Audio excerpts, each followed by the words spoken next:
Hello, welcome back to the course on data communication and computer network. We were discussing application layer protocols which are prominent in the application layer. And today we will have a quick overview of the client server system. Now this is, as we understand, this client server paradigm is a predominant paradigm in our application, different applications running over the internet. It helps us to applications talking to each other across the network. So client server model is the standard model for developing network applications. So we are discussing notions of client and server. A server is a process that is offering some service.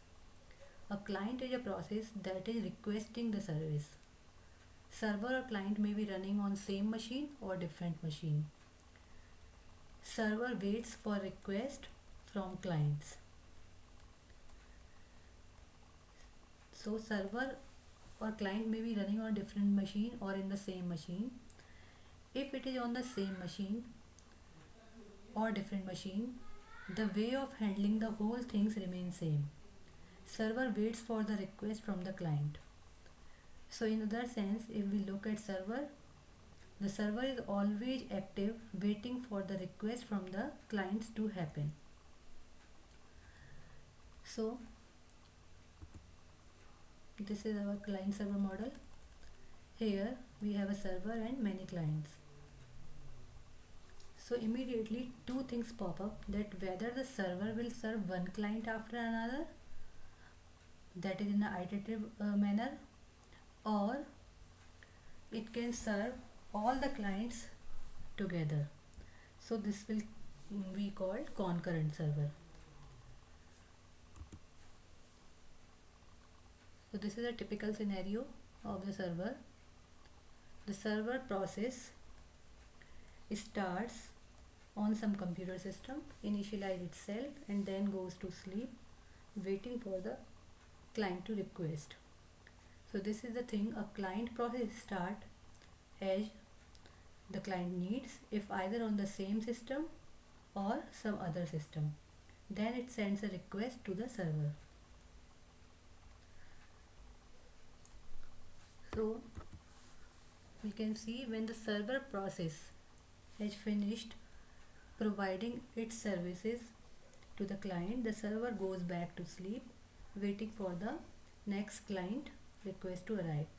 So once it is finished, it will go back to sleep and the process repeats.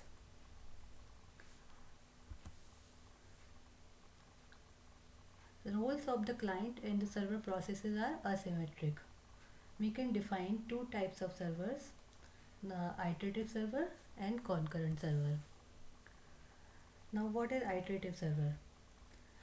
So it is used when the server process knows in advance how long it takes to handle each request and handle each request itself and type of things when there is a requirement which goes for an iterative thing.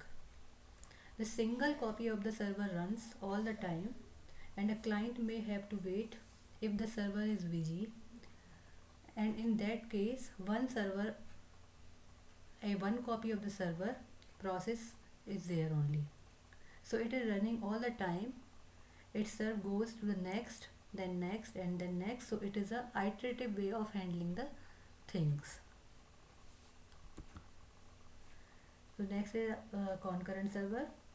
Concurrent server were used when the amount of work required to handle a request is unknown. So if the concurrent server is required, the server starts another process to handle each request. As we know that in OS programming there is a concept of forking a child. So forking a child process, some sort of forking a child process, the server fork a child process which goes on serving the request of that particular client, and then it again comes back and start listening to the client request. So it makes a self copy of the things which goes on serving the things as many of the copies of the server. There can be many client requests. So as much based on resource availability, the amount of number of copies will going on serving the client request. As we know, before starting a communication, a connection has to be established between the two hosts. To establish a connection, five components are required. That is protocol used, which protocol will be used at network layer, source IP address, source port number, destination IP address, and destination port number.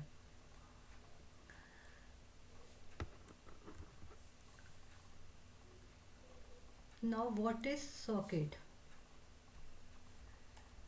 The socket is the method for achieving inter-process communication. What is inter-process communication? When two or more processes want to communicate with each other, want to share their data with each other, this is called inter-process communication. So the socket is there which allow two processes to communicate, to speak one another. This is work like the telephone is used to allow one person to speak with another. So what is the basic idea of sockets? When two processes located on two machines communicate, we define association between them with the help of a socket. This association is defined with five tuples. These five tuples are protocols, local IP address, local port number which defines a client, remote IP address, and remote port number defines a server. Socket, also called half association. If we are talking about socket at one side, either client side or server side, then it requires only three tuples. That is protocol, local IP address, and local port number. This will define socket at the client side.